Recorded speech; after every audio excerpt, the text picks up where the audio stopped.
ሰላም ፊልም ወዳጆች እንዴት ናችሁልን? ቲን ወልፍ በቀጣዩ ክፍል ተመልሷል።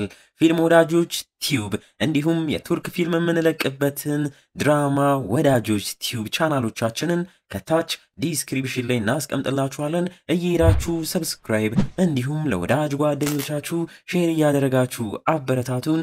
ይሄኛውም ክፍል ተመችቷችሁ ተመልከቱት። ይመቻችሁ። ሰናይ ጊዜ።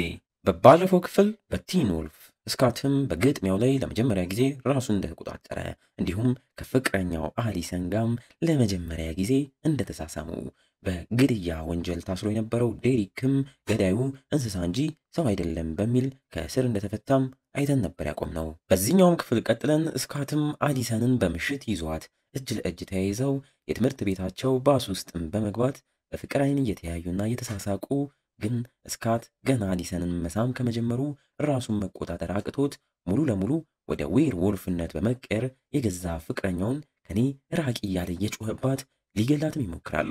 አሊሰንም በድንጋጤ ልታመልጥ ብትሞክርም ሳይሳካላት ቀርቶ በስካት ተይዛ ስትሰቃይ እናያታለን። በንጋታው ጠዋትም ይህ ሁላ ህልም እንደሆነ ስካት ለጓደኛው ስታይል ሲነግረው እየሰማን ህልሙ ግን በተለየ መልኩ እውነት የሆነም እንደመሰለውም ተናግሮ ሳይጨርስ ውጭ ላይ የትምህርት ቤታቸው ባስ ተገነጣጥሎ ደም በደምም ሆኖ ፖሊሶች ሲመረምሩት ተመልክተው ነገሩ ህልም ሳይሆን የምር በእውኑ ዓለም እንደሆነም ያረጋግጣሉ።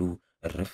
ይህን የተመለከተው ስካትም ትላንት ምሽት በህልሙ የመሰለው የምር ግን አሊሰንንም የገደላት ስለመሰለው እየተረበተበተ በንዴትም ወደ ዌር ወልፍነት እንደመቀየርም እያለ ከጓደኛው ስታይልስ ጋም እየተዟዟሩ አሊሰንን ሲፈልጓት ቆይተው ባልገመቱት መልኩ አሊሰንን ምንም ሳትሆንም አግኝተዋት ስካትም ሲመለከታት እየተገረመ ደህና መሆኗንም ጠይቋት እየተረጋጋ ከክላስ በኋላም እንደሚገናኙም ተነጋግረው ይለያያሉ። ስካትና ስታይልስም የኬሚስትሪ ትምህርት መማሪያቸው ክፍልም በነበሩበት ሰዓት ባስ ውስጥ ምን ተገሎት ሊሆን እንደሚችል እያወሩ እንስሳም ሊሆን ይችላል እየተባባሉ ተናግረው ሳይጨርሱም በመስኮት በኩል ትላንት ማታ ጥቃት የደረሰበት የትምህርት ቤቱ የባስ ሹፌርም በአልጋ ላይ ተደርጎ ሕክምና ሊደረግለት ወደ መኪናም ሲጫን ተመልክተው ስካትም በድንጋጤ እንስሳ አይደለም ይህን ያደረግኩት ደግሞ እኔ ነኝ እያለ ሰው ላይ ጥቃት በመፈጸሙ የሚያደርገውም ይጠፋዋል። በምሳ ሰዓት ላይም ብቻቸውን በተቀመጡበትና ለዚህ ጉዳይ መፍትሄ እንዲሆናቸው ዴሪክን እናነጋግረውም እየተባባሉ በነበረበት ሰዓት እነ ሊዲያም ተቀላቅለዋቸው በራሷ በሊዲያም ሐሳብ እሷና ጃክሰን ሆነው ከአሊሰንና ከስካት ጋም አብረው ነገ ማታ ቦሊንግ እንዲጫወቱና ፈታም እንበል የሚል ሐሳብም አምጥታ ስካትም በድንጋጤ ባይስማማም ነገሩ ግን ከጃክሰን ጋር ወደ ፉክክርም ቀይረውት በቦሊንግ ማን ይበልጣል የሚለውን ለመለካካት ነገ ማታ አብረው ለመሄድም ይስማማሉ።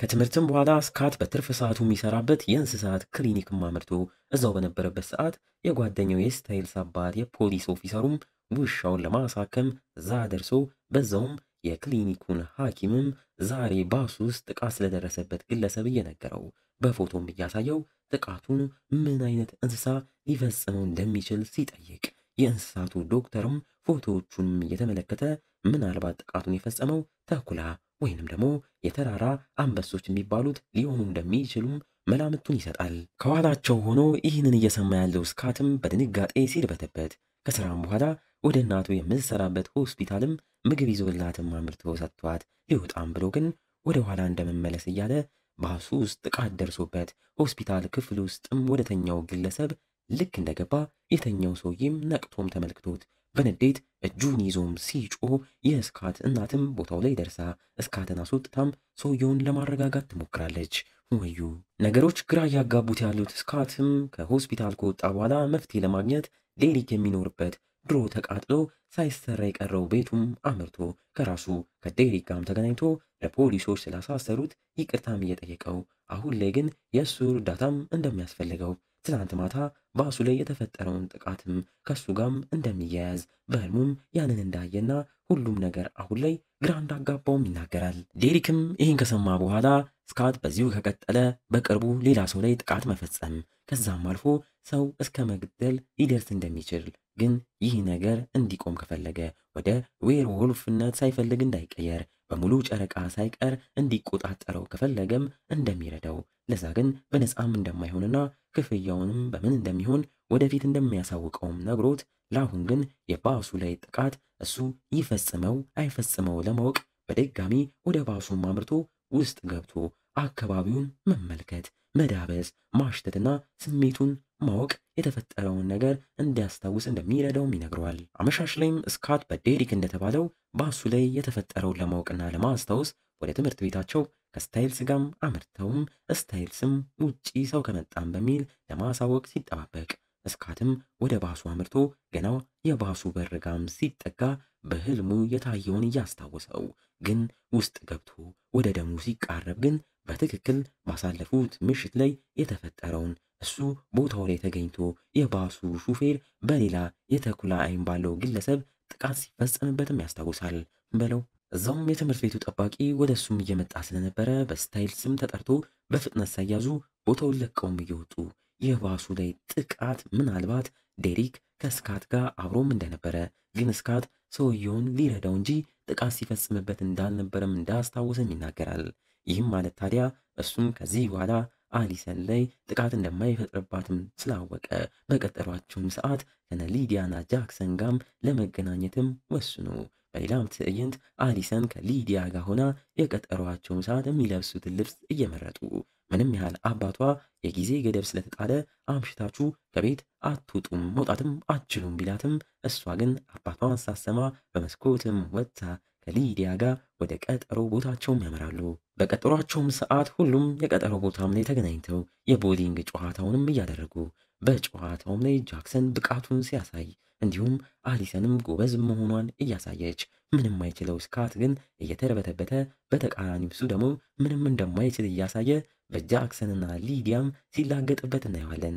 ይህን ያየችው አሊሰንም በሚያስቅ መልኩ ወደ ጆሮ ተጠግታ እንዲረጋጋና ለመረጋጋት ደግሞ ፈታም እንዲል ስለሷ እንዲያስብ ስለሷ ሲያስብ ደግሞ ራቁቷን ሆና እንዲያስብም ነግራም አስደንግጣው ሞራል ሰጥታው እስካትም ነቃ ብሎ በሚገርም መልኩ በተኩላ አይኑም ኢላማውን አነጣጥሮ ሁሉንም የተደረደሩለትንም ሲጥልና ሊስቁበት ተዘጋጅተው የነበሩትንም እነ ጃክሰንንም ግራ ሲያጋባም እናየዋለን።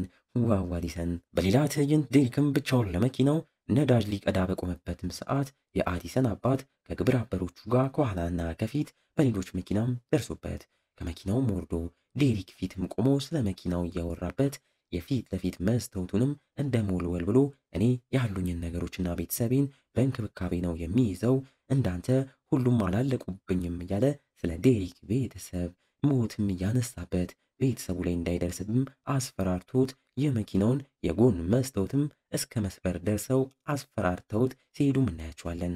ወደ ቦሊንጉ ስንመለስ እስካትም በማይታመን መልኩ ምርጥ ብቃቱን እያሳያቸው ሊዲያም ሳትቀር በብቃቱ እየተደመመችና እየማለለችበት በእስካት የተበለጠው ጃክሰንም እየተበሳጨ ብቻቸውን ሲሆኑ እስካትም ሊያወራው ቢሞክርም ጃክሰን ግን ምንም ብትለኝ አላምንክም፣ ዛሬም በየሆነ ዘዴ አጭበርብረካል፣ ምን እየተጠቀምክ እንደሆነ ባላቅም ትልቅ ውሸት ግን በውስጥክ ይዘካል፣ ያንንም ውሸትክን አሊሰን እንድታቀብክም አትፈልግም እያለም ይናገረዋል በለው። እንግዲህ እንዲህ እያለን የዚህኛውም ክፍል ማገባደጃ ትዕይንቶች ላይ ተቃርበናል።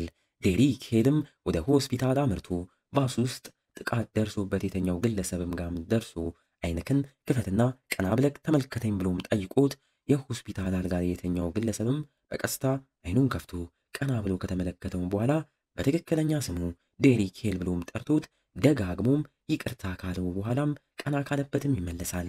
ይህን የሰማው ዴሪክም ግራ ተጋብቶ ስሜን እንዴት አወክ እያለ ቢጠይቀውም መልስ ያጣል። ብዙም ሳይቆይ ግን ያ ግለሰብ በተኛበት መሞቱን የሆስፒታሉ ሰራተኞችም ይደርሱበታል። እስካትና አሊሰንም ከነ ሊዲያ ተለይተው እስካትም አሊሰንን ቤቷ ከሸኛት በኋላ ለቀጣይ ለብቻቸው የሚገናኙበትንና አሪፍ ጊዜ የሚያሳልፉበትን ቀጠሮም አስይዟት እንደተለመደውም ተሳስመው ተሰነባብተውም ይለያያሉ። ያንንም የአሊሰን አባት በመስኮት ይመለከታል። እስካትም ወደ ቤቱ እንደተመለሰ በስታይልስም በኩል ጥቃት የደረሰበት የባሱ ሹፌር መሞቱን ሲነገረው በንዴት ወደ ዴሪክ መኖሪያም አምርቶ እዚህ እንዳለክ እናም ምን እንዳደረግ ሰውየውን እንደገደልከው አውቄያለሁ እያለም ይጮህበታል።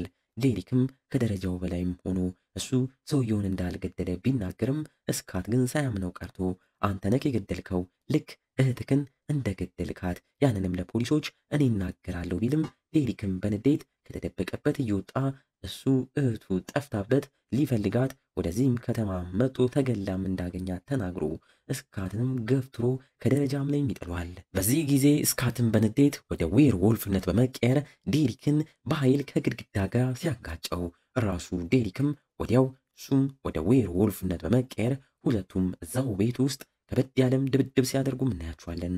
እኛም ይቺን የዴሪክና የስኮት የመጀመሪያ የድብድብ ትዕይንትን በቴሌግራም እና በኢንስታግራም ፊልም ወዳጅ በሚሉ ቻናሎቻችን ቀንጨብ አድርገን እናስቀምጥላችኋለን። እየሄዳችሁ ይቺን ገራሚ ትዕይንት ተመልከቷት። በዛውም ግን ፎሎ እንዳይረሳ። በድብድቡም ስካት በትንሹ ቢታገድም ዴሪክ ብልጫ ወስዶበት ከበድ ያለም ድብደባም አድርሶበት ሰውየውን እኔም አንተም አይደለንም የገደል ነው የኔም ያንተም ጥፋት አይደለም ቢለውም ስካት ግን እየጮኸ ይህ ሁላ ያንተ ጥፋት ነው፣ አንተ ነክ እዚህ ነገር ውስጥ እኔን ያስገባከኝ፣ አንተ ነክ ነክሰክ ጉድ ያደረከኝም ሲል ዴሪክም ቀበል አድርጎ እኔ አይደለሁም የነከስኩክም ብሎት ስካትም ሰምቶ ግራም ተጋብቶ የባሱ ጥቃትም በደንብ ሲያስታውስ ሌላ ዌር ወልፍ እዚህ አካባቢያቸው ላይ እንዳለም ይደርስበታል። እና እንዴት ነው ፊልም ወዳጆች? ቲን ወልፍ እየተመቻችሁ ነው? በእርግጠኝነት ወዳችሁታል። ቀጣዩ ክፍል በቶሎ እንዲለቀቅ እንደተለመደው ይቺን ቪዲዮ አነስ ያለች በአናቷ 500 ላይክ አስገቧት። በቀጣዩ ክፍል እስከምንገናኝ እስካሁን አብረናችሁ የቆየነው ተወዳጆቹ ፊልም ወዳጆች ነበርን። እንወዳችኋለን። ቸር ቆዩልን።